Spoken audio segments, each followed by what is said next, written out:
CJI Chandrachud के खिलाफ राष्ट्रपति को पत्र। इलेक्टोरल बॉन्ड मामले में आया नया ट्विस्ट। सीजेआई चंद्रचूड़ के फैसले से किसको सता रहा है डर? दोस्तों, इन तमाम सवालों के जवाब आज हम आपको इस वीडियो में देने वाले हैं, इसीलिए वीडियो को पूरा जरूर देखिएगा। आप वीडियो तो देख लेते हैं पर चैनल को सब्सक्राइब नहीं करते, इसीलिए आज चैनल को सब्सक्राइब करे बिना मत जाइएगा। दोस्तों, सुप्रीम कोर्ट की सख्ती के बाद आखिरकार भारतीय स्टेट बैंक यानी कि एसबीआई ने 12 मार्च को इलेक्टोरल बॉन्ड्स की खरीद और बिक्री से जुड़ा पूरा ब्यौरा चुनाव आयोग को सौंप दिया है। लेकिन इस बार डर इतना है कि इस मामले पर सुप्रीम कोर्ट के फैसले को रोकने के लिए अब नया हथकंडा अपनाया जा रहा है।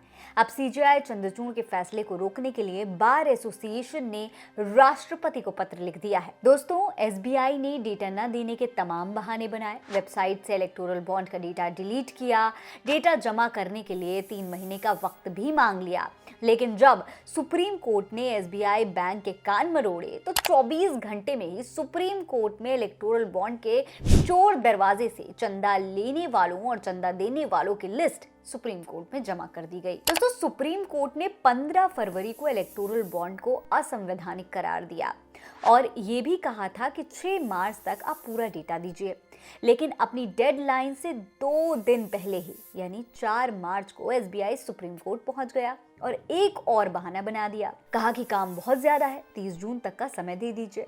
लेकिन 11 मार्च को सुप्रीम कोर्ट ने फटकार लगाते हुए ये कह दिया कि 24 घंटे के अंदर यानी 12 मार्च तक सारा डेटा देना ही पड़ेगा। फिर एसबीआई की सारी हेकड़ी निकल गई और जिस काम के लिए 3 महीने का समय मांगा था वही काम 24 घंटे में कर दिया। सारे बॉन्ड्स का डेटा कोर्ट में जमा कर दिया। ये देखिए, एसबीआई ने इस लेटर में बताया है कि उसने एक सील बंद लिफाफे में एक पेन ड्राइव के अंदर 2 पीडीएफ फाइल्स दी हैं। एक में बॉन्ड्स खरीदने वालों की जानकारी है और दूसरे में उन राजनीतिक पार्टियों का नाम है जिन्हें ये बॉन्ड्स मिले हैं। इस पर पासवर्ड भी लगाया गया है। अब 15 मार्च की शाम 5 बजे तक अपनी वेबसाइट पर अपलोड भी करना है। न्यूज एजेंसी पीटीआई की रिपोर्ट के मुताबिक मुख्य न्यायाधीश डीवाई चंद्रचूड़ की अध्यक्षता वाली पीठ ने चुनाव आयोग को 15 मार्च को शाम 5 बजे तक बैंक द्वारा शेयर किए गए डिटेल को अपनी ऑफिशियल वेबसाइट पर पब्लिश करने का भी निर्देश दिया है। सुनवाई के दौरान पीठ ने एसबीआई की ओर से पेश वरिष्ठ अधिवक्ता हरीश साल्वे की दलीलों पर ध्यान दिया कि डिटेल जमा करने और मिलान के लिए अधिक समय की आवश्यकता है, क्योंकि जानकारी इसकी शाखाओं में 2 अलग-अलग कक्षों में रखी गई है। पीठ ने कहा कि उसने एसबीआई को चंदा देने वालों और चंदा लेने वालों के डिटेल का बाकी जानकारी से मिलान करने का निर्देश नहीं दिया है। अदालत ने आगे कहा कि एसबीआई को सिर्फ सीलबंद लिफाफा खोलना है, डिटेल इकट्ठा करना है और चुनाव आयोग को जानकारी देनी है। 15 मार्च को सारा डेटा वेबसाइट पर पब्लिश करना है। लेकिन उससे पहले ही बार एसोसिएशन ने भी बड़ा कदम उठा लिया। संगठन ने ऐसी चाल चली कि राष्ट्रपति द्रौपदी मुर्मू को पत्र लिखकर इस फैसले को रोकने के लिए प्रेसिडेंशियल रेफरेंस की मांग कर दी। सुप्रीम कोर्ट बार एसोसिएशन के अध्यक्ष आदिश सी अग्रवाल ने राष्ट्रपति द्रौपदी मुर्मू से अपील की कि वो राष्ट्रपति इस मामले में हस्तक्षेप करें और मामले की दोबारा सुनवाई होने तक फैसले को रोकें। संविधान के आर्टिकल 143 का जिक्र करते हुए आदिश अग्रवाल ने लिखा था, सुप्रीम कोर्ट को खुद ही ऐसे फैसले नहीं लेने चाहिए जिससे संवैधानिक गतिरोध पैदा हो, जिससे भारतीय संसद की महिमा और उसके सदस्यों की सामूहिक बुद्धिमत्ता कमजोर होती हो और राजनीतिक दलों की अपनी लोकतांत्रिक कार्यप्रणाली पर सवाल खड़ा हो। आदिश अग्रवाल ने राष्ट्रपति मुर्मू से राजनीतिक पार्टियों, कोऑपरेटिव संस्थाओं के अलावा सभी हितधारकों के लिए न्याय सुनिश्चित करने की अपील की। वहीं अगर इस आर्टिकल 143 की बात करें जिसके हिसाब से अग्रवाल ने ये लेटर लिखा है, तो दोस्तों इस आर्टिकल के अनुसार राष्ट्रपति को सार्वजनिक महत्व और लोक कल्याण से जुड़े मुद्दों पर सुप्रीम कोर्ट की राय लेने का अधिकार देता है। इसके तहत राष्ट्रपति सुप्रीम कोर्ट को लिखित में प्रश्न भेजते हैं। सुप्रीम कोर्ट को अगर उचित लगता है तो वो विचार करने के बाद अपना जवाब राष्ट्रपति को भेज सकता है। हालांकि बार एसोसिएशन के इस काम को सुप्रीम कोर्ट के फैसले के खिलाफ माना जा रहा है। दोस्तों, इस बॉन्ड से मिलने वाला सबसे ज्यादा चंदा भारतीय जनता पार्टी को मिलता है।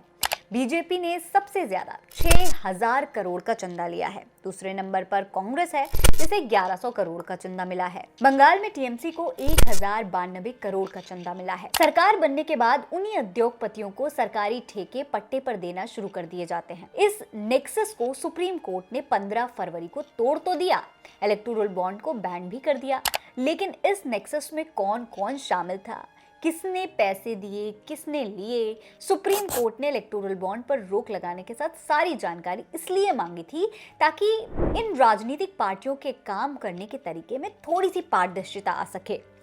इनके नाम निकलवाने के लिए 15 तारीख तक का वक्त दिया गया। 15 तारीख को पूरे देश को पता चलना है कि किसने किसको कितना चंदा दिया, क्योंकि 15 तारीख को चुनाव आयोग अपनी वेबसाइट पर इस डेटा को छापेगा।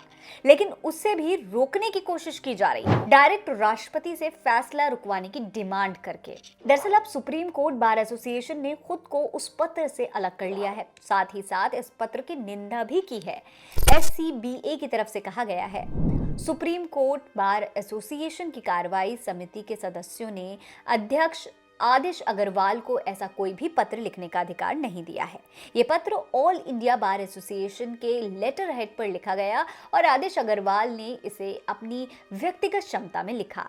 SCBA की कार्रवाई समिति आदेश अग्रवाल के इस कदम और पत्र की सामग्री को माननीय सुप्रीम कोर्ट के इकबाल को कम करने के प्रयोग के तौर पर दिखती है और स्पष्ट तौर पर इसकी निंदा भी करती है। यानी दोस्तों, अध्यक्ष महोदय ने बिना किसी चर्चा के खुद ही अपनी मर्जी से राष्ट्रपति को पत्र लिख दिया। हालांकि उन्होंने सच में अपनी मर्जी से किया है या फिर किसी के कहने पर किया है, ये बड़ा सवाल है।